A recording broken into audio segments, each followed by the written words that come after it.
Hello and welcome to Skeindeer Knits. My name is Ellie and I am a Norwegian living and knitting in London. And you can follow me on Instagram. I am Skeindeer over there, and you can find me as a designer on Ravelry under the name Skeindeer Knits. And do not forget to join my Ravelry group, Skeindeer Knits, which is the best place to get in touch, to take part in Knitalongs and get questions about patterns and talk about colourwork and Norwegian knitting, and there's even a general chatter thread, so you can take part in that too. Really proud of that group, and of course you can comment down below as well. That is always welcome, though of course not necessary, but I do appreciate it. And yes, welcome to this podcast. I have missed you guys. For new viewers, welcome to this weird knitting talk show, this podcast that I do here on YouTube. I usually do this every week, but I have said that for the foreseeable future I am going to be doing it a lot less because of my PhD thesis that needs to be writing. I haven't really gotten time to do much about that lately either. I have been marking, and I finished marking yesterday, and I'm celebrating by recording because I have missed doing this and I have a lot to talk about. And if the postman gets here before I'm done recording, I might have a lot more to talk about, though I'm debating how much I'm going to show you that because it's a disaster in the form of yarn. So anyway, for returning viewers, welcome back. Like I said, have missed you guys, and I am blabbering incoherently, so I think it's best to get to the admin before I tell you about all the stuff I've been knitting since we last saw each other. And yeah, the first bit of admin this week came to me as a complete surprise yesterday. It started off with Knit British, who tagged me and everyone else who was listed in this on her Instagram post, and then I checked my inboxes and they confirmed that this podcast has been shortlisted for the Knit Now Knitter of the Year award. What? Huh? I did not see that coming.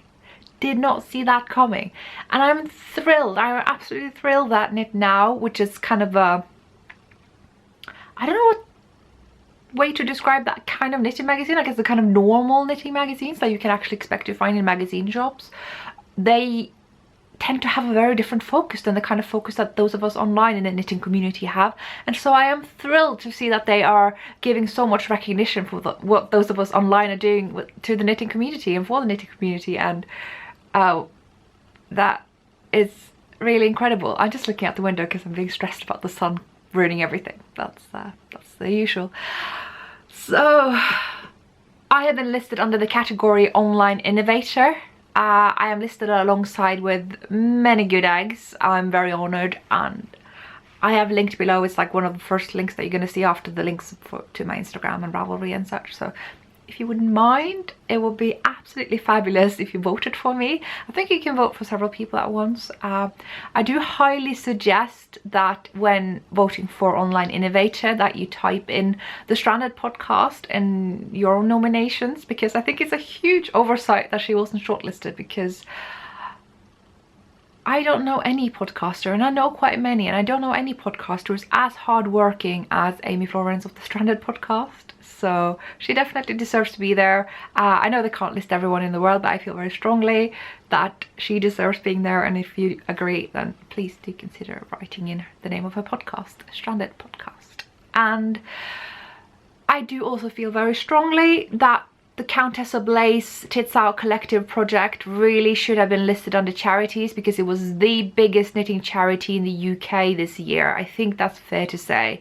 Sorry if I missed a glaringly obvious one that was just a tad bit bigger, but honestly I think we can all agree it was a huge feat that was kicked off in no time at all, with no planning. It just happened and it was handled brilliantly. I even had the honour of meeting the Countess at the Yarnporium a couple of weeks back, just to tell her how amazed I am about how they managed all the influx of information, considering everything, and whoa. So that I really do strongly feel as well, that the Tits Out project should be listed. So if you just write Countess Ablaze, something with Tits Out, or a Women's Aid underneath, then I wrote Women's Aid because really she was already donating to Women's Aid for the initial colorways. If I want exposure, I get my hits out and tea and tray bake. So I mean, you vote for whatever you want. These are just the two that I feel like were missed, and that happens. People can't keep on top of everything, but yeah, if you want to vote for those two and myself, if you don't mind, if I may ask, then that would be absolutely brilliant. I honestly can't believe I've been listed, and I have deliberately not looked at the prizes, because if I don't win, I don't really want to know. This is wisdom from my research area on psychology, that losses feel twice as bad as gains. So as long as I don't feel that sense of owning it already, you know, which you do when you are in the draw for a prize, you don't feel a loss as much, and I'm going for that. Psychology fun fact for you. I have some more admin to talk you through before we get to all the knitting, as I'm sure you're excited to hear about. Okay, I'm getting ahead of myself. I am running a bunch of knit-alongs, which I always do, because running knit-alongs is the best thing about doing podcasts. Seriously. I am running the year-long knit-along, where we aim to make 6 pairs of colourwork mittens for the duration of 2018. A great way to catch up with that is certainly taking part in the Selby Mitten Club, which is the other knit-along that I'm hosting this year. The year-long knit-along ends at the end of this month. The Selby Mitten Club knit-along ends at the end of January.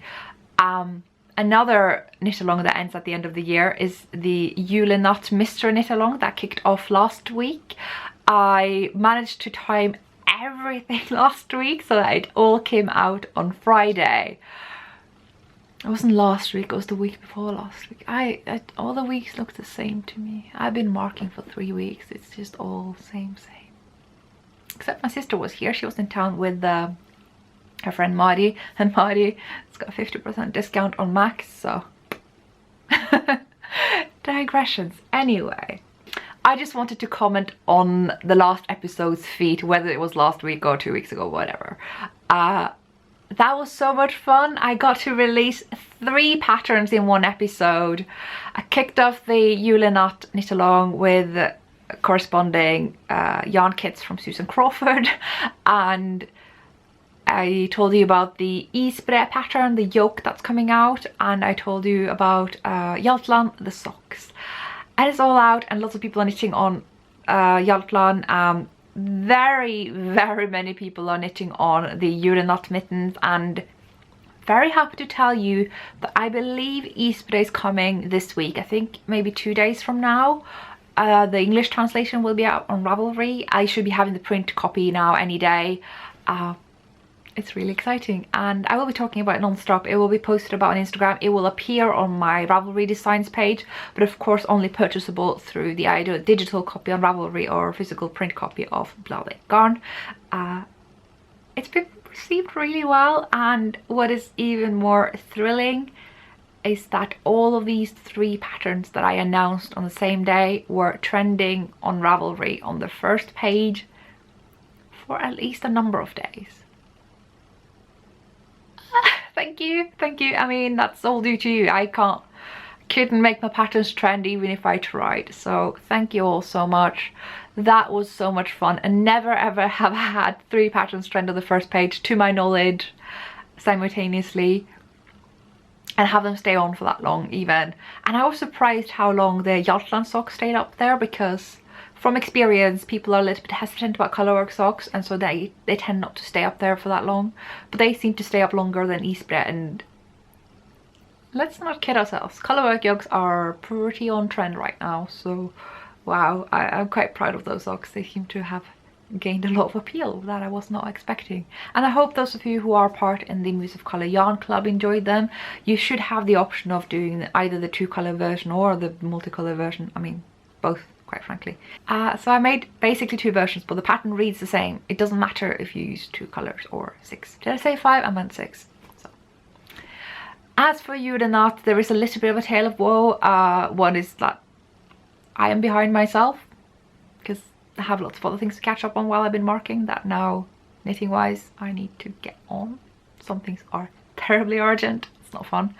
But the other kind of sad thing is that many of you guys are involuntarily behind due to delays of the kits, and for that I am very sorry. I have a number of excuses. I'm going to tell you about them all. One is that I have no control over this.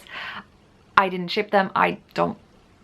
This is not me doing this. Of course, one self-criticism is that we should have launched the kits earlier, which we wanted to. Believe me, both me and Susan agree.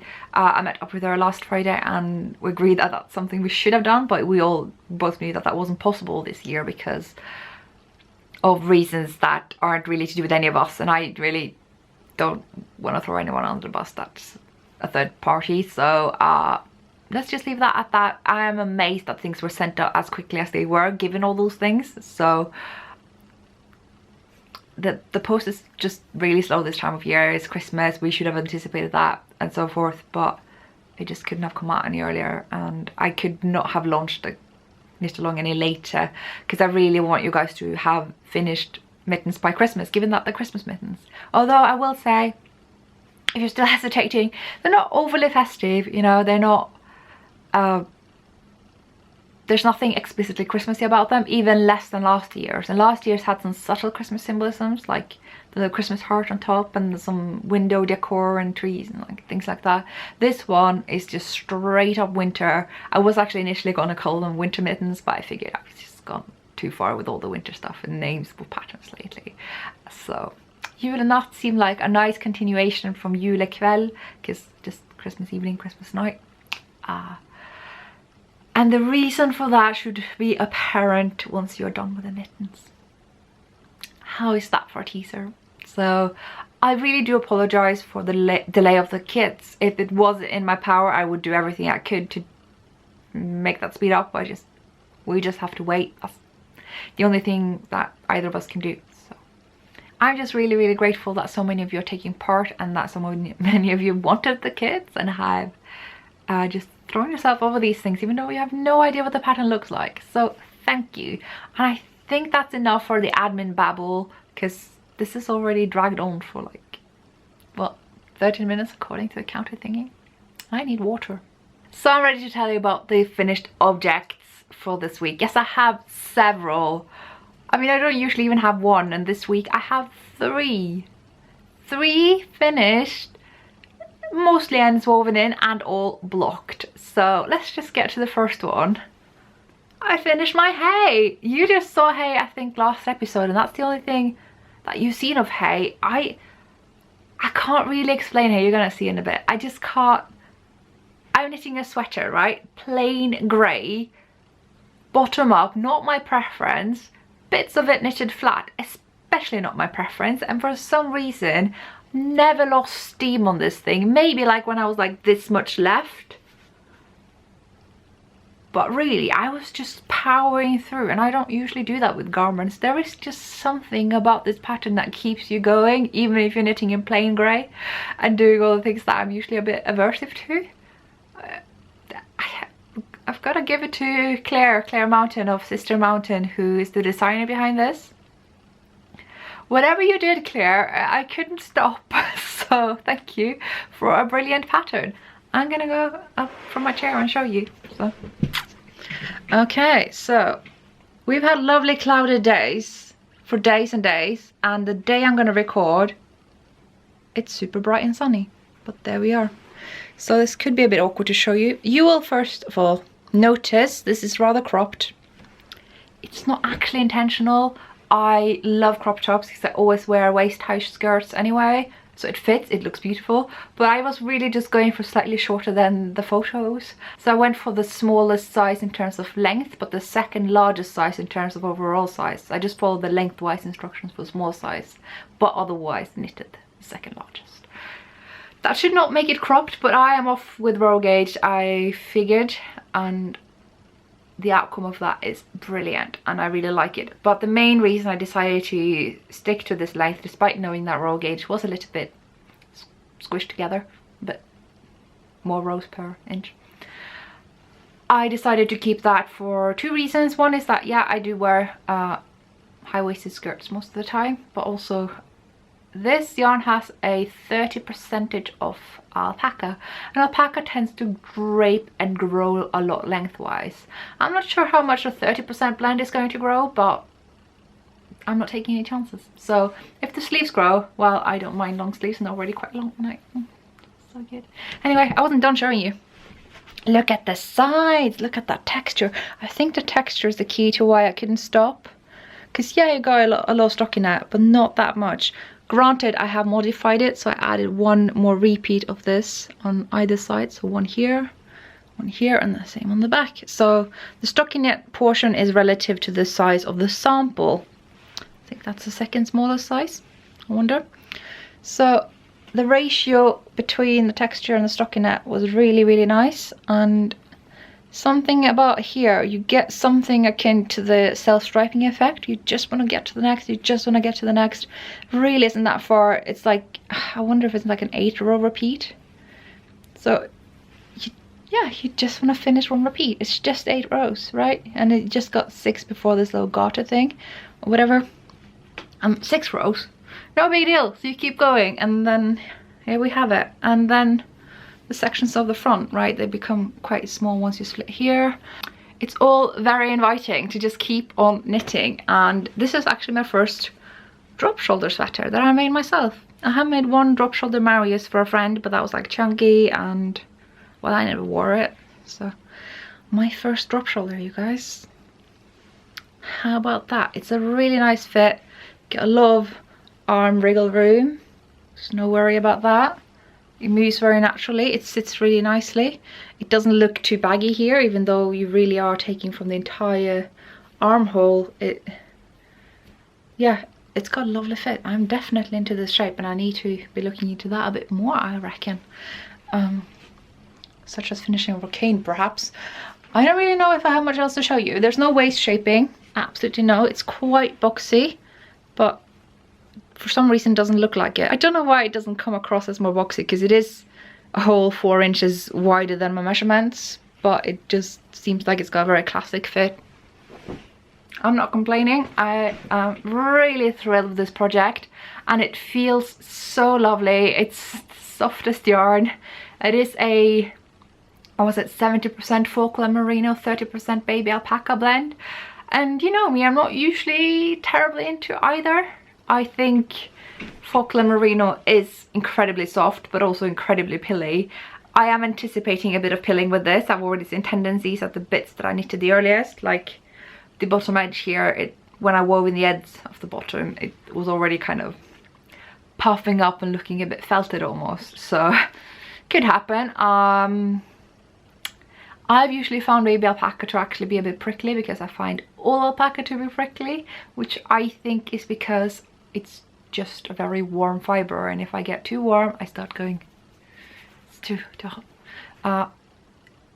That's not been an issue here. I worn this all morning. I've had this on my lap when knitting it. Usually when I do, it gets straight through my cotton tights and it gets very itchy, like Skogafjell here, lovely beautiful Skogafjell and lovely Letlopi. Having that on my lap though, that was a challenge in the end. And yeah, it's not been an issue here, so I don't think I don't know that this is going to be a prickle issue, and I may have found my perfect alpaca blend yarn for the more cozy sweaters.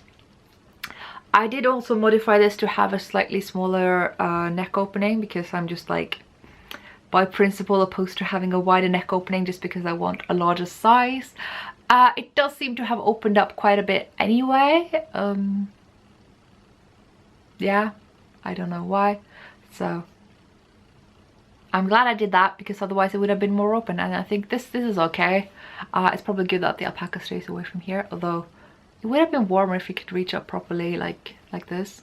I prefer that, but oh well. And what else? I feel like I may have also skewed this a bit, like one stitch that way. It doesn't seem like it's on quite even. I'm probably overthinking this. I am, at the end of the day, really happy with this. I had to fudge a few things when I got up here. There were some stitches that didn't quite line up. Oh well, oh well. Still really happy with this. And I just can't believe how much I powered through, especially the bits that were knitted flat. I still powered through it. And I wonder if it is because that my issues with purling, and this is the theory I've developed, Because who hates purling? It's the Norwegians, yeah, and it's the Shetlanders. What do Norwegians and Shetlanders have in common? They yarn. We knit with very similar types of yarn, and I love that yarn. You know I love Shetland yarn and Norwegian yarn. Fenul, Spindrift, 2-ply jumper weight, Osk, all those yarns, they are amazing, but I wonder if they are a tad bit uncomfortable to purl with, quite frankly. I wonder if that's the reason, because this yarn was not that annoying to purl with. Yes, I would have preferred knitting. Still is a more fluent motion for me, even though I can purl rather quickly as well. It's not really about speed. Do you feel like it was just a bit more flowy with the softer, more bouncy yarn? That is my theory. Feel free to tell me I'm wrong. Something I'm just thinking out loud right now. Gosh, I don't know what else I have to tell you. I didn't tell you about the yarn. Oh my god. This yarn is Walcott Opus. Walcott is a British indie company of yarns. I have no idea where they get it made. I think it is Laxton's Mill. I believe this was woolen spun, and that's quite interesting when it has alpaca in it. Opus is the only yarn I've heard of from Walcott as of now. You can actually buy it now in a local yarn shop here in London, over in Richmond, which is Tribe, and it is really lovely and soft, and I'm a fan. I don't know if I'm going to knit with it again, just because I kind of prefer other yarns, even though this was lovely and soft and they have the most amazing colors. I can hear myself talking myself into buying more. But I have one skein left. Yes, I used pretty much just over 3 skeins for this kind of cropped version of the second largest size. I should have used 4, but no, I have pretty much 1 skein left. I also have a small sample from last year's Great London Yarn Crawl, because they gave away a mini skein, like, was it 10 grams or 25 grams, something like that. So altogether I probably have a whole skein left. I don't really know what to do with 1 skein with an alpaca Falkland Merino blend. I mean, a hat comes to mind, but I do know that alpaca in hats can be a bit overly slouchy, like they don't really grip your head. But maybe the like merino will make it do that, because this is a pretty good rib. This is not a slouchy rib. It really has a lot of hold. So maybe I'll do a hat. I don't know. But yeah, that's a lot of leftovers. Not because the yarn estimate in the pattern was wrong at all. It is because I'm knitting it shorter. So that's pretty nice to have like bonus fancy luxury yarn. Just thinking about their other colorways now. There is another finished object, of course. You are looking at it. It's in here in the background. Goodness me, it's hard to grasp for them when it's like mirror. The screen I'm watching myself on is like flipped, basically, is what I'm trying to say. I made socks, and they are the jolliest socks that I haven't woven in the ends yet. You didn't see that. They're totally finished, okay? How happy are these? I have to say, I was not a fan of these when I was knitting them. They just didn't look very nice, and for some reason, once they were on the blockers, I'm like, it's like Sesame Street, you guys. Am I ridiculous? Probably. I miss this, guys. So this is the Regia Perfect. I hate saying perfect because they sound a bit thick, but yeah, Perfect. It's the Rainbow Perfect skein. They have several. They have one with more blues rather than reds, I believe, and I chose the one with more reds because I wanted it to look like a rainbow. Although I feel like it is a truly missed opportunity. Instead of having these blue shades, they could have had purple and it would have been a perfect rainbow. Anyway, not everything can be super happy gay, and so this is just what I have to make do with, which is fine. It totally gets me super nostalgic and makes me think of Sesame Station, which was like the Norwegian take on Sesame Street. They even had the puppets made at the Jim Henson crew, and it was like super secret how you operated them and stuff. Anyway, that's a digression for another day. I like these. I made them cuff down because sometimes I do that. It's a 1x1 rib that I knitted for the 2 first colors, because the illustration looked like that's what I was supposed to do, and I centered pulled because it looks like, according to the instructions, that's what I should have done as well. And knitted down here until I felt like that's a pretty good long leg. I actually did it at the comedy show in Norway, and obviously the second sock I just had to match, which I did when I was watching Fantastic Beasts 2 which I have so many thoughts about. Very mixed. I'm not gonna spoil it. Anyway, I got to the heel. Didn't do that in the cinema nor the comedy show. Did that when I was focused.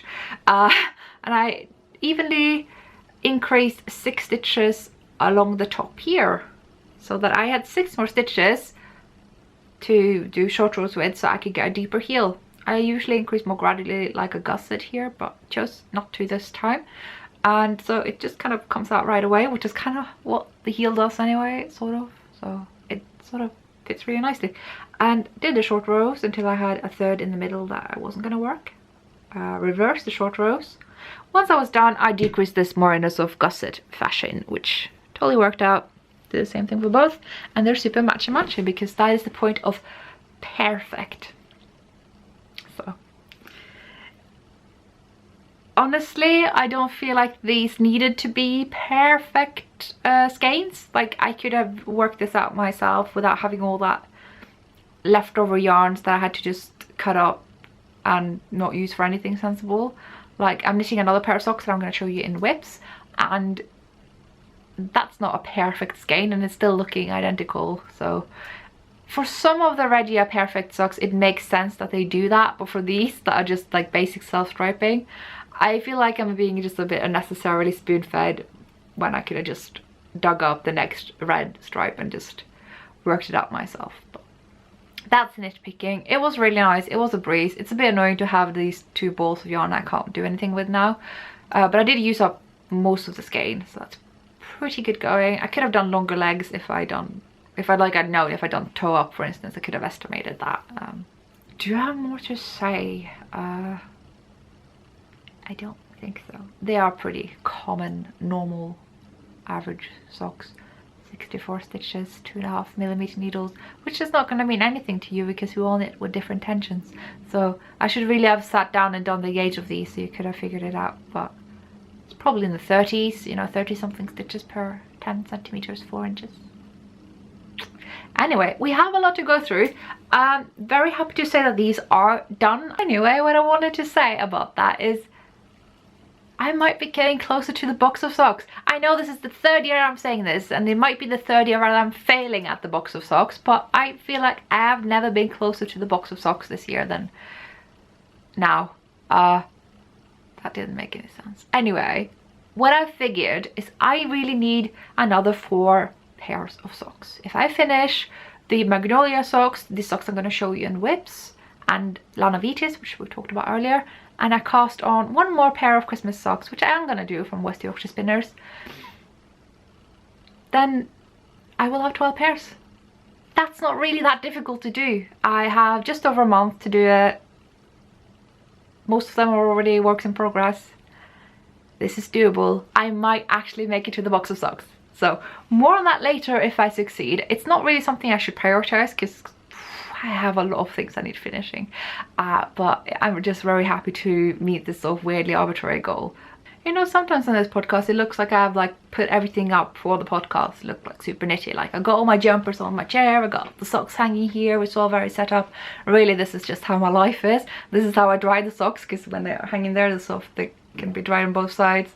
I always put my jumpers up there. I like having sheep there. This is also how I've organized my whips now. So this is the I could finish this ASAP if I just got my act together pile. Up here is like deadline knits, and down there are more enjoyable and long-term works in progress. But over here we have the things that I put on the chair for this episode. So we're going to talk about that. Before we're getting into whips, I have one more finished object. It is a hat. I knitted this in 2 days, basically. This is the bracket hat from the same issue that this is, from Lane magazine. This is the issue in question, and yeah, you can see the hay sweater is on the cover, whereas the bracket hat, it is right here. There we have it. I have done a number of modifications. One being that I added an extra repeat of the repeat of the chart, because I have a huge head. When I have to buy hats, which I never do, they usually isn't a size big enough for me, which is probably why I don't buy hats, and also why I make my own woolly hats. My head is just huge. Anyway, I also went up the next needle size for the actual hat, which I'm also quite happy that I did. I find it a bit strange that the rib doesn't seem to pull together more, because I did not go up a needle size there, and I know myself that I should not have gone down, so that was a bit odd, but could be the yarn. You know, I am using a different yarn than the pattern called for. The pattern called for stone wool cormo, which actually was recently discounted at Loop here in London, and I completely missed it and didn't get any, and that's a shame because that yarn is so scrumptious. But I had a skein left of Gilead from the Rerum Natura, which I had left when I had done my Lady Marple hat in the same colour last year. That was kind of my Christmas cardigan, because it was like bright red. And I have now a matchy matchy hat with a poorly attached pom-pom, because that is just how I live my life. So it is a bit floppy, but you know what, that's kind of cute because this hat is kind of slouchy, as you can see. I may have to fix that. I don't know, should I fix that? I kind of like it. Let's see how it fits on me. How to ruin a good hair day. Take one. Actually, let's take two. I'm lying to you. So you can see how it, I can't see anything. Hopefully you can. This is kind of how you model hats on podcasts. So it is kind of floppy. Maybe I should fix that. This was actually my first attempt at a pom-pom maker. Because I am the lucky owner of Amazon Prime, I actually got the pom-pom maker delivered the same day that I ordered it, which was pretty amazing. Though, Stitch and Story has opened their shop just around the corner. So I could have probably just gone down there, and I'm sure they would have it, because it seems like a kind of thing that they would have. That's exciting. There's a yarn shop here all Christmas. Oh, so yeah. Oh, it goes really well with the lipstick and the sweater. I look like I planned this. Yeah, it's kind of like a Christmas hat, right? It sort of is, like, despite the cables. I think the addition of the pom-pom, which the pattern did not call for, I kind of look a bit less festive. And I do have like a proper Christmas hat that I designed as a free pattern about 2 years ago. It's a bit long and it's a bit overtly Christmassy, whereas this one, I just look a bit like incidentally festive. So I like that. I really do. I can fold up the brim a bit more probably. It was definitely a good call to give it an extra repeat. Yeah, the rib could be tighter, but it's quite comfortable and it looks really good. And I am totally, because of this hat, on a bit of a hat kick, and I just want to knit all the hats. I'm totally going to knit Sparkling Cider of Wool & Vine once I have an inkling of how much I have left of the yarn from the Lana Vitis socks, which I'm going to get to. So yeah, I don't know if there's much else to say really. I'm just really happy with the result. I can highly recommend it. Can definitely recommend adding an extra repeat of the pattern for those of you who do have bigger heads. I think my head measures about 59 to 60 centimeters around on the widest. It's kind of hard to know at what sort of diagonal you should measure, because I can measure it down to maybe 58 centimeters if I'm like being really stingy, but it's 60 is probably more accurate. So those of you who probably measure more along those lines might want to do the same modification. And yeah, that's my bracket hat for you. Very happy with it. Definitely want to do more cable hats, and I will tell you more about that in works in progress. This hair is just never going to be all right now. Anyway, I thought I was done with the admin talk today. Apparently I am not. I did mention to you that Isbre should be out this week. You should be able to get it from Bladder Garn. I'm very excited to see if you guys want to knit it. I am so stoked about this entire issue. Definitely worth getting. The theme is Norwegian knitting. Yes, I'm just kind of, I don't know what I want to knit first. Everything in this issue is amazing. I know several of the designers who are contributing. There is also a special article there about me. They do a designer feature sometimes, and they have done one on me. So they have interviewed me. I have written a lot of nonsense. I wrote it in Norwegian, so the translation is not going to be exactly my words, but it's the stuff that I said anyway. It's a lot of babble. Those of you who watch this podcast will probably be less surprised than the people who have no idea who I am and are like, what is this person on about? But yeah, I am in the designer feature of this issue of Garn, so you might want to get your mitts on that. Awkward. So the other thing I wanted to tell you is that today that I'm recording on the 27th. It is the day that Skeindeer is coming out. It should be done in both Norwegian and English now. You do have to get the entire collection to get it, but it's like you get so many patterns for your money there. I hope really that is something you find valuable. I would definitely have bought it if I didn't get it because I'm a designer, because really there's so many really awesome designs in there. I know several that I am itching to cast on. I want to do the gradient skirt. I want to do that triangle shawl with like the blocks in it. There's just so many, and there's so many yokes in it as well, and like lots of uses of gradients, and well, that's the theme of the entire thing. It's all about gradients, and I'm excited and I'm so happy to be part of it. And yeah, it's out. You can cast on your Skeindeer cardigan if you so wish. It is even translated the names of the pattern. So in English, Skeindeer is called Nightfall, which is a pretty literal translation of Skeindeer. So the Nightfall cardigan, if you will. It is out and ready, available for purchase. And yeah, so that is all I have for my own pattern plugging this week. Very grateful to those of you who gave your feedback to me last episode about really not being bothered at all that I talk about my patterns. Even though some of you are not customers, that's fine. You're still allowed to watch, and I'm hoping that I can still make an enjoyable podcast for you to watch, despite my kind of professional endeavors in knitting. So anyway, we are finally ready for works in progress, even though I should be done recording altogether because things take time. So works in progress in this lovely grey bag that my mom made me, which is totally going with the whole aesthetic today. I've got my Lana Vitis socks. Haven't made a tremendous amount of progress, which is why the pattern has not come out yet. I really wanted it out for Christmas, but in order to do that I need a finished pair of socks that needs to be a pair basically.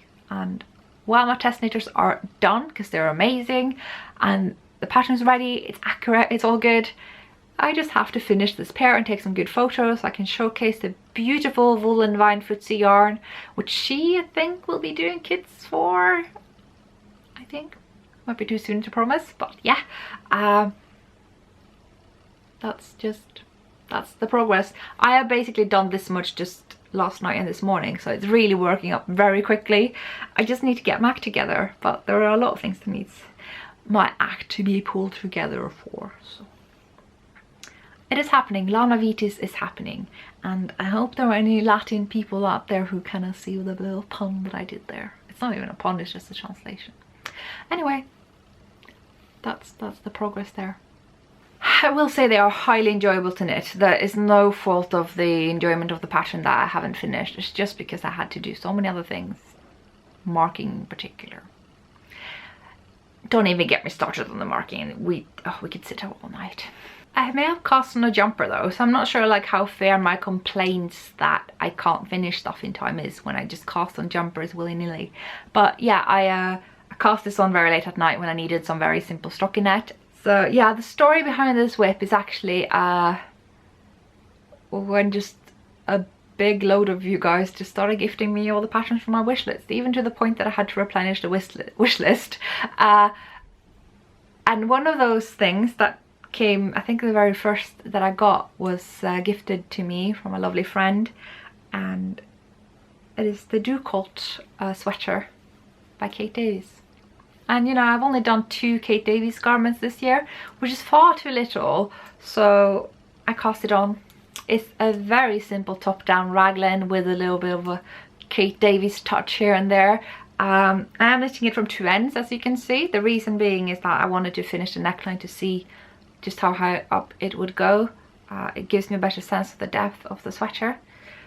So I'm doing the rib for the neckline whilst also working it top down. Yeah, just knitting in around, just stocking in around with the odd increases. Very nice, love the color. Let me tell you about the yarn. This is the Just Wool yarn that I showed you when lovely Hobium from Turkey sent me a pile of yarn from their web shop. So Hobium is a a yarn shop in Turkey. This is the second time they have sent me a huge package of yarn. I remember I actually came back from holiday and that was in the kitchen. I was like, did someone order a duvet? And I realized it was for me, and part of what was in that was this yarn called Just Wool, and it's recycled yarn with the odd soft tweedy specks in it, but not much. It's a very deep dark purple. This sort of makes me think of the nightshades that Harrisville Mill has recently produced that I really want to get my hands on if they just make more of it. And I might need a yarn mule, but love the color. It's just, oh, this is about as accurate as I can show you. I think that's pretty good. So it's gonna just be a very lovely soft dark sweater, something that's quite wearable for me, and it's cropped and I seem to have just the right yardage. No complaints. It's just gonna be a breeze, and it's not something I'm rushing. It's just nice to always have a simple stockinette thing to reach for, and that's pretty much all I have to say. Did I mention this yarn is recycled? I can't remember if I did, but it is, and I think that is what is going to make this such a beautifully soft sweater. It is basically already worn and kind of been made to be softer, and it's non-superwash. I've tried spit splicing it and it spit splices quite well, as did this actually, despite the alpaca blend. So I can recommend this for splicing as well, for those of you who can't stand waving in ends, because relatable. Anyway, so this can do that as well. I am on ball 2 and 3 now, so I already knitted up 1. I will be knitting up 10 altogether. That's a pretty nice way of measuring my progress actually. So that's really all I have to say about that. I think I have recently switched to smaller needles for the left hand needle for the body, because I did find that this yarn is rather tough to work with. There's very little bounce to it, probably because it is recycled. So I find that I may speed up if I have a smaller left hand needle. The left hand needle does not really affect my gauge. It just means that the stitches they move around a bit quicker and it just becomes more fluent for me. Just personal preference, and one of the advantages of interchangeable needles. Now for a project that has given me so much joy the past few days, if not the past week. I'm just going to show you my haul before I get into it. So how jolly is that? I will admit I'm not quite feeling festive just yet, which is a little bit alarming because I usually feel festive in October, but I am at least trying to force it by knitting all the festive things, and these socks are certainly doing the job. I mean, I'm going to show you how far I've come first and a little bit about the yarn, and I'm going to tell you more as we go along. I am already on the second sock. Just a simple knit that I can work on when I am amongst humans. So there, it is self-striping. It is beautiful. I actually initially thought that I had to stripe the green in, so I bought a skein of green as well. But of course this green is part of the yarn, right? So this is the yarn. This is West Yorkshire Spinners.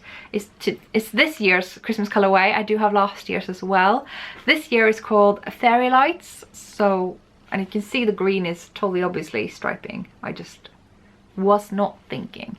So I'm very glad that I don't have to like stripe in green myself, because that would make it very hard to separate the different colors here. So very thrilled. It's giving me a lot of joy. Yeah, so the red is the contrast. That's also West Yorkshire Spinners. It's made to be the same color, so they go very well together, and just I love this so much. This is one of my favorite sock yarns. It is a very basic sock yarn, 400 meters to 100 grams. It's got 25% nylon and 75%, I believe, wool. 35% of this whole thing is Blueface Leicester. I kind of wish the whole wool percentage would be, but oh well. So really like it. Definitely would recommend. So that is the amount of progress I have so far. You can see how I think I can actually beat the box of socks beast this year, right? If I finish this, the other sock, if I finish Magnolia, if I finish Lana Vitis and cast on the other Christmas West Yorkshire Spinner socks, this is doable. I can do this. There's time. And even if I don't finish Magnolia, I could always whip up another self-striping pair. Magnolia is taking me some time. They are. I might knit them on the plane to Norway, because I'm going to Norway on the 18th for Christmas. So that is the thing that's happening, and that will be very nice when I do Vlogmas, right? Because I can include Norway in that, and it's a plan. I'm gonna do Vlogmas, by the way, in case you didn't know. So I'm gonna talk to you about this actual thing that I'm holding. I am knitting this cuff down again. For some reason I decided to torture myself into a 1x1 twisted rib. 20 rows of it, but it's got a very nice springiness to it, so probably not a bad decision. Then it's just striping down. I did this in just one morning. I think I did down to here the whole day, and then I just finished this bit in the evening when I was at a Susan Crawford event, which was amazing. I'm going to try to remind myself to talk about the Susan Crawford event after I'm done with works in progress, so I'm not completely digressing all the time. So I finished it basically in one day, this whole sock. This heel is my favorite heel of all. It looks like your usual heel flap and gusset, but the heel flap is rather short. It's only 10 stitches picked up here. And then you've got lots of space for under the heel, which is half a shorter heel, half a German shorter heel, half a heel flap. There's really no more mystery to it than that. So instead of the usual heel turn, you just work up a shorter heel. So there's no decreases here, because then you've got 10 gusset stitches to decrease here, and it doesn't really disrupt the striping a lot, and it fits me really well. It just kind of clings, snaps to the back of my heel, so to speak. It gives room for the bottom of my heel. Very happy with that fit. I am kind of sort of considering writing it up, but I'm also not at a place right now where I'm super comfortable with just writing a vanilla sock pattern, if you will. But you can get it in Lana Vitis, you can get it in Serbu socks. Jotland has a variation of it. I am generally using this for most of my sock patterns right now, if I don't use a pure short row heel. So that's pretty much it. I don't think I have much else to say other than that. So we're gonna see these when they are a finished pair, probably in the next episode. Again, not making any promises how frequently I can record, but I am very happy whenever there is time, because I love doing this. There is one more work in progress that I have to talk about before I can talk about a few acquisitions. Hopefully it will just be a few if the postman doesn't come soon. And I'm going to talk to you about the Susan Crawford event and some dream knitting. So I cast on another cabled hat. I'm using Quarry by Brooklyn Tweed, which I picked up at Pearl Soho the first time that I was in New York, about a year ago from now. It was in November last year, and this color is just everything. Oh, I love this color so much. Do I have the label here to remember what it's called? No, I lie. It's under my bed. I found it. It is the colorway something I can't pronounce. That. So, Quarry. And yeah, I haven't really gotten very far. I got through the rib and that was pretty much it. I am a little bit worried about how it's going to fit and if I have enough yarn to make modifications to make it longer, that kind of thing. I have done maybe 4 or 5 extra rounds of the rib so I can fold it a little bit further down without it looking too off, because I think the pattern intends for the rib to fold it over the stitch pattern, which to me makes no sense. Why would I go through the effort? So I think maybe I can just fold it further down and then will be more room for the hat then. I think, other than that, I'm actually knitting on the exact same needle size as the other hat, even though this is chunky weight rather than a DK to worsted. So that's something. It's got really beautiful repeat though, that is so slowly merging here. See, that's looking rather nice. And this yarn, I love Targhee. I love Targhee, that spun at Harrisville Mills. And this was really lovely to knit with, and I even didn't hate purling with it, which may mean that I've changed how I feel about purling, because I don't think this is a particularly bouncy yarn. Oh, people are gonna be like super shaky now that I'm pulling Quarry, which is rumored to break easily.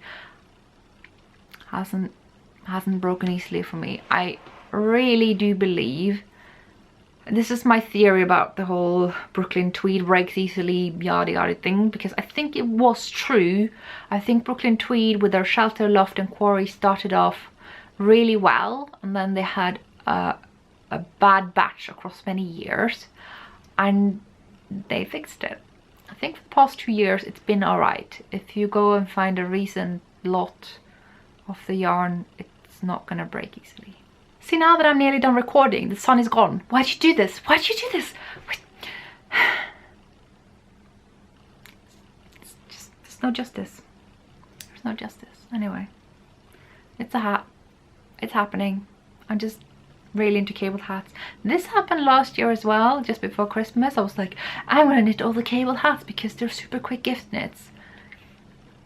I can't imagine myself parting with a hat knitting quarry in this color, because it's like my color. But I think if it doesn't fit me, I may just have to, and it is a color that several members of my family really do enjoy, so it's like potential Christmas gift. But I'm not really aiming for Christmas gift knits this year either. I decided against it last year because I was in a very bad place, and this year I am really stressed and overworked. Like, it was actually to the point that yesterday I had to negotiate more pay, which is awkward for work. Yeah, I don't think I can do any gift knitting this year. I will try. Maybe my sister will get a pair of mittens. Maybe I'll find an old finished thing for my mum. I already done the cardigan for my grandmother, so me. One of my friends wants socks though, but I think he wants some really thick ones, so they will be quick to make, even though it's got enormous feet. So that was a digression into gift knitting. I hope I didn't stress any of you guys out if you feel like you have made yourself knit gifts. It's just this time of year where suddenly selfish knitting goes out the window, but not here, not here. I'm just gonna rejoice in selfish knits this Christmas. There's no direction to this digression. I'm just saying I want to knit for me. If I knit for others, it may happen, but if not, I'm gonna buy them a nice teacup or something. So I thought I'd talk to you about some dream knitting that I have. So you will remember that the first Christmas I recorded on this podcast, if any of you watched it, I don't recommend that you do, but if you do, you might remember I did a pair of mystery mittens from Vottelauget. That time around it was Tori Seierstad, who's part of the Mitten Guild in Norway, and she had done a mystery Christmas mitten pattern that was beautiful. It was like one clue comes out every day in Advent, so that is the days running up before Christmas Eve, including Christmas Eve in December. Advent is a big deal in Norway. I'm gonna get back to that in Vlogmas. I think it's not directly knitting relevant, and it's like an advent calendar but a knitting pattern, and they didn't do that last year. It was sort of an alternative where you could take one of their patterns and modify it, but it wasn't a calendar as such. So I am very thrilled to say that they're back, and this year it's going to be Wenche Roald who's going to decide. She's already designed, but she's going to release clues for an advent calendar mitten. So it's going to come from the 1st of December to the 24th, including the 24th. 24th is the big day in Norway. 25th is just pajamas day, to be honest. And so I am going to be part of that. A lovely viewer gifted me the pattern before I even knew it was on sale, so thank you. I am super excited. I'm so happy that they're back. So I've been stash diving. I went deep into my Ravelry stash. First I tried to click some of the filters that you can in your main stash page, but I realized that was not going to do. So I went on advanced search within my own stash. When I do that, Skeindeer is already selected, and I'm looking at stuff that's in my stash, not for giving away and not for all used up, just the stash. And then I filtered it out from meterage. Actually I have to use yardage because I think the meterage thing is broken. And so I knew I wasn't browsing my sweater quantities or anything, or none of the yarns that I had too little for either. I also used my tags that I have made over time, so I could select pure wools and I could choose the weight. So I wanted sport and fingering weight yarns. And then I realized there were some companies of yarns that kept coming up that I knew I wasn't going to use. So in the search box I wrote that name but with a minus sign in front of it, so part of the word. Like, so I wrote, for instance, minus Garthenor, because I knew I wasn't going to use Garthenor for this, because my Garthenor yarn is, first of all, black and white, and I have other plans for it. So I just did a whole line of that. I actually shared the link in the I Make Mittens group where they have a chat for the mystery knit-along if you're curious how I browse my stash. I just thought I'd tell you the things that Ravelry can do. And so in the end, I was down to the yarns I could see myself using, and I looked through all the colors and I realized I really just want to go with Christmas colors on this. So I ticked only the colors I would use for Christmas mittens, such as grays and whites and reds and such. So then I was left with the weights I wanted, the quality of yarn I wanted, excluding the ones I knew I didn't want, with the colors that I wanted. And I eventually landed on this as the main color. 50-gram skein of Usk. Nearly said it in English there. It's a beautiful Norwegian yarn, one of my favorites. This yarn is everything. It comes in a 50-gram skein, and usually they come in 100 grams, but I managed to get one in 50, and it's perfect. So that is going to be my contrast color, I think. Now I wanted to use a light grey for the main color, and it's nearly the same color that I know the sample piece has been made in.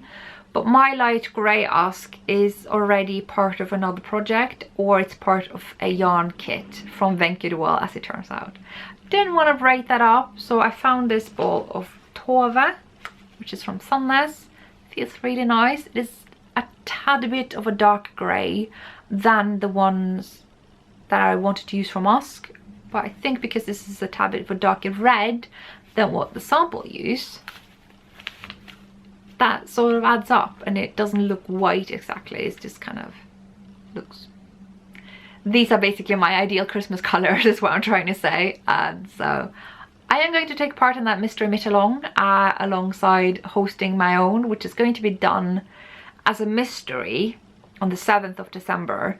We will still be having the knit-along until the end of the year, but the mystery is done on the 7th, so it's actually completely doable to do both. And I did that deliberately. Like, I wasn't sure if they were going to return with a mystery knit-along this year, but I thought just in case, I do not want to infringe upon that, so I just didn't want mine to extend too much into December. So you can do both if you want to. I'm totally going to. So I'm going to use Tove and Usk, both sort of fingering to sport weight Norwegian yarns. I have gotten my last PomPom subscription magazine. They always send them in this beautiful packaging, and actually this year it came with a bit of a sticker that said remember to renew your subscription. It is a little bit sort of maybe not the most clever idea that that's not automatic, because that seems like that would be a good business strategy, but okay, I have renewed my subscription, so that's the happy news. I just love this packaging. It's just, they do this every time. It's a new packaging that matches the issue, and the issue this year, it is a work of art. I am not 100% sure that anything in here will actually be knitted by yours truly, but I think it is a work of art. It's a lookbook, if anything, you know. It's sometimes, I know I've like had subtle criticism about these things before. Why would you have a knitting book or a magazine that you're not going to knit from? Sometimes I just like looking into them. Sometimes they are just, it's like, why would you go to a fashion show and see people on the catwalk wearing stuff that nobody would ever wear? Which is a valid question, but you can see that that's a thing that exists, and this is kind of similar, although this is a lot more wearable. This is not catwalk clothing. Like, look at that. Hohe Locatelli, just saying. It's nice. One thing that I can see myself making very soon, even if I, you know, didn't have so many works in progress. Yesterday I was actually watching Grace of Babel's Yarns podcast, where she was talking about doing this in one pass brioche, and that's exactly what I'm thinking as well. If I get around to it, I might not, but I just want a big squishy brioche triangle shawl. And now I have one, so, you know, in the pattern. And this is the front cover thing by Nora Gunn, I believe. She's guest edited this entire thing, which is why it's cable galore. And then we got this. I mean, this is beautiful. They've just outdone themselves with that, and I feel like just because I am now wrapping up my year of subscription with PomPom, I guess I could kind of give you a brief summary of my experience of that. I think I have one good thing and one bad thing to say. I'm going to start with the good thing. The good thing is, I don't know if any of you have noticed, but ever since they launched their anniversary issue, that I think was the summer before last, they have really cranked up their game. Like, that issue is a clear, like, before and after divider. You can clearly see Pom-Pom before and after the anniversary issue. Like, yeah, the anniversary issue was becoming, it was supposed to be something very special, this one of bigger issue with even 2 cover versions, and it was special. And then I thought we were going to go back to normal after that, but they have just really gone to the next level with the issues that have come after that. I still very much recognize it as Pom-Pom, but they have really just taken a huge leap with their patterns, with the styles of each issue. They are so, it's so clearly that it's all part of the same issue, if that makes sense. Yeah, they're just really gone to the next level, and I'm really impressed with that. There is just something happened with Pom-Pom after the anniversary. That's all I can say. That's just made them amazing. So the not so good thing that I have to say about having been a subscriber now for a year is that, well, this might just be me, and it's a bit of a luxury problem, as we say in Norway. It's kind of a first world problem. I have attended a number of events, some of which have been Pom-Pom events and some of which have been other events that Pom-Pom has vended at or been at in some way. And I'm gonna say in 2 to 3 out of 4 issues, if not more, their magazines were available for sale early. And every time I had to look at the magazine and just be like, well, I can't have it now because I'm a subscriber, so I have to wait. And I just feel like, I mean, it's not a huge problem because it's not like I immediately cast on when I get the magazine or anything. It's just been kind of annoying that now on several occasions I've had the magazine right in front of me, or I know a friend who has, and I could have asked him to get it for me. But because I am subscribed, I have to wait. And I'm like, I think, well, if I could give any advice, like, not that they ask me, but if I were to, if you're gonna do an early release, give the subscribers that early release too. It's just like not great when you attended an event and you couldn't buy the latest issue because you already have, but it's not reached you yet, when the whole point of subscribing in my mind is that you are the first to get it. And it's good to be subscribed. It's really good because there have been issues this year, especially with the Moon issue that came before this one, where they ran out immediately and they had to print new ones, which I don't think is a problem they have a lot. And so because I was subscribed, I could be rest assured that I would have an issue of that. So it is really good to be subscribed, and I don't want to make it sound like it's not. I just think if the magazine is going to be available early at an event or something, send it out to subscribers too, so that we don't have to attend the events and be like, yeah, well, gotta wait, I'm afraid. You know, I've said that 3 times now, haven't I? It's really good. I like being subscribed to Pom-Pom, which is why I have renewed my subscription. So hopefully this is just kind of more of a balanced thing. And moving on to other things I have acquired the past few weeks. So this is not at all knitting related, but I thought it was worth mentioning because it was such a bargain. My sister was in town last week. She came here with a friend, and they are really into secondhand shops, and my street is basically ridden with them. If you know anything about Brook Lane in London, it's not exactly my street, but you know, it's in the hood. It is just secondhand stores all the way around, definitely up the alley of both my sister and her friend. And so we just tracked through the street both days that they were here, and I came across 2 things of interest, one of which is more knitting related, but the other thing, 100% cashmere sweater for £30. It's secondhand, and this is the pilling that it's got. It's got a hair from me though, that's kind of gross. It's just not really pilled much, even though it's secondhand. Like, if this is how it's going to hold up, yeah, I'm buying it. So I bought it. It did have a label here that said 100% cashmere, but that label was not 100% cashmere, so I picked it off. It was really itchy. So that's what we have. The reason it's on a hanger, which it probably shouldn't be, is because I tried to hang it out yesterday to rinse it, because for wool you can just rinse it by airing it and it's not gonna smell like sweat anymore. That's how wool works. If it's non-superwash, you can just hang it out there and it just isn't going to be smelly. I'm not sure that applies to cashmere, because when it kind of smells like it did before. It just smells like I worn it, basically. It's not super gross. So I just wanted to ask you if that does that apply to cashmere? I don't really want to machine wash it, but I might. Like, I'm not afraid that it's going to shrink or anything. It's just like, whenever I wash something in my machine, it becomes a little bit fluffy. It's fine. Like, it's probably going to happen anyway. Just, I'm not hand washing. I'm just not in the mood. I would rather be smelly, so that's just that. But I thought I'd just check with you guys and just brag about my bargain, because I've been living in this sweater lately. It's so soft and warm. I'm just like, yeah. And it's just the right color, isn't it? Like, there were only maybe 5 cashmere sweaters on that I could choose from, and this color just, I mean, it couldn't have, I mean, it could be more of a red burgundy, but this is pretty close to being up my alley too, so I'm very happy to have that. It's just the best thing for the winter, and I'm like all over it. So I have a bit of a project bag issue. I have too many. I just own too many, so I bought another one.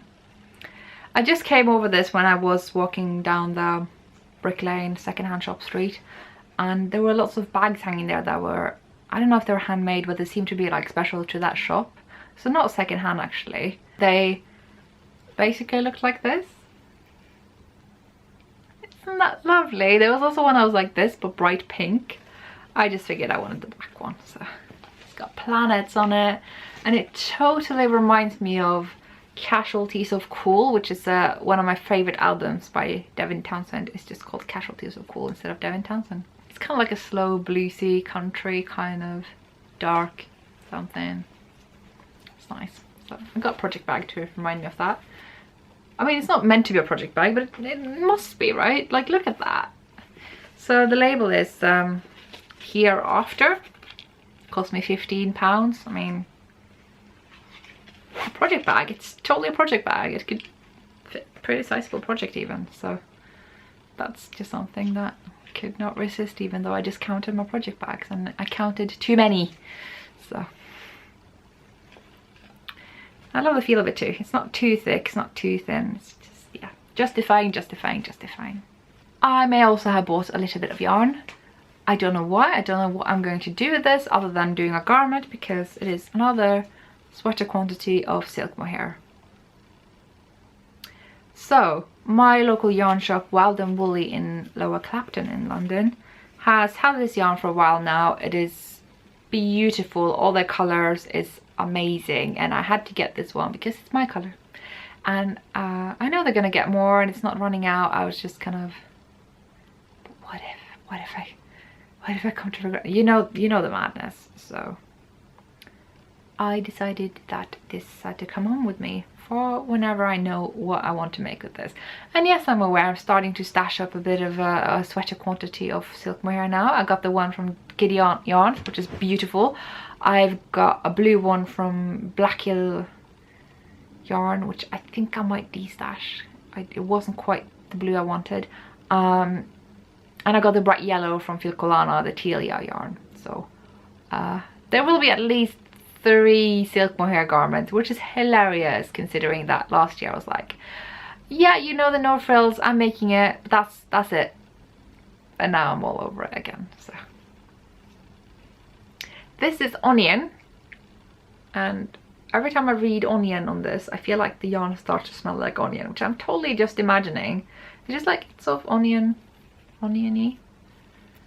It's a weird name for a yarn. I don't know why they called it that. But this is their silk kid mohair base yarn. 40% mulberry silk, 60% super kid mohair. Now this doesn't quite feel like Shibui a silk cloud, but it's not far off, and it's got the same percentage-ish as Shibui silk mohair silk cloud does. So that's not too shabby, I would say, and it's definitely just a fraction of the price, so I can recommend that if you're looking for alternatives to Shibui, because it is a bit of a price point. Although I am totally going to use Shibui for the sparkling cider hat once I get around to cast it on. That is the new pattern by Kristen of Wool and Vine, in case you didn't know. And yeah, this is just going to be something. I am really thinking about casting on the Magnolia sweater from Lane magazine, and a lovely viewer actually sent me the pattern with the further sizes as part of the whole gift Skeindeer lots of pattern bonanza that happened. I'm still getting over that, thank you. I want to do that, but I also want to do it without mohair as a cardigan. But I might also do the sweater as with mohair, but I'm not really one for knitting something twice, so still deciding. And for anyone wondering, Floofy's in test knit, it's happening. I have yet to bind it off the bottom of the body myself. But that will happen too. But my test knits are being really good. They are busting the errors of the pattern. I should get back to my tech editor though. I'm being a bit slow, but she's also very understanding, so thank you. Yeah, just silk my hair all around. It's on trend and I am totally a trendy person. Now this might just be the last thing that I can flaunt for you guys today, because the postman has not been here yet, so that's a relief. Maybe I might just record if they come later and I can show the yarn then. But for now, I caved in to Strange Brew by Tincanknits. I heard about the pattern when it came out earlier, and that it was kind of like a make your own yoke kind of thing, and like, if that's not up my alley, I don't know what is. But I thought maybe as a designer of yokes, I should steer away from that, you know. But they made a book, so when they make a book, I just couldn't. And I had a bit of a flick through. I bought this at Well and Woolly and I got to look through it, and there are a few patterns that had me sold on it. First of all, just the aesthetics. I mean, I think it was actually the middle one here that really just tipped me over. I'm like, okay, that's nice, I'm getting it. That's just too nice to not get. So I am now the happy owner of Strange Brew book, and I can definitely recommend it. I just love the excitement about yokes lately. When I started this, there was very little excitement about yokes. People didn't really knit them, people didn't really knit much color work, and so it's just really awesome to see that all this stuff is like happening now. So I am all about it. I don't really have much else to say about this book apart from that I haven't really opened it after buying it because I have been busy marking, so I can't really give you a proper review or anything. But I really like it. Lots of people seem to really like it. It's Tincanknits, like what could go wrong? They are the best candidate for anything beginner friendly, so why wouldn't they be in this case, you know? So that's all I have to talk to you about, all the knitting things that I have made and bought and whatnot. So the other thing is that I went to a Susan Crawford event. She came to Knit with Attitude, which is my other local yarn shop in Stoke Newington, and had a talk about her vintage Shetland project. Now she did that in May early this year at Wild and Woolly, but this was sort of different. The thing is, 2 years ago Susan was at Knit with Attitude, and it just so happens to be when I had my very brief weekend job there. So I attended that, even though I didn't know that much about Susan Crawford at the time. I don't think that was 2 years ago, it was 3 years ago. My goodness. And so I just so happened to be there, and I don't think I ever introduced myself or anything. I didn't know her at the time, but I sat there and listened, and it's just like this whole world of like Shetland knitting and vintage yarns that I just didn't know anything about, and I was kind of trying to come to that understanding from the understanding I was coming from with Norwegian yarn and stuff, and it was interesting. I don't remember much beyond being really curious about it and interested and wanting to see where it went. But of course, after that talk that she had at Knit with Attitude, she got diagnosed with breast cancer, and we know that story, and if you don't, you can probably hear more about that from Susan Crawford herself. She's shared a lot on her Instagram. She's been interviewed quite a bit after that, and we're all very glad that she's come through on the other side.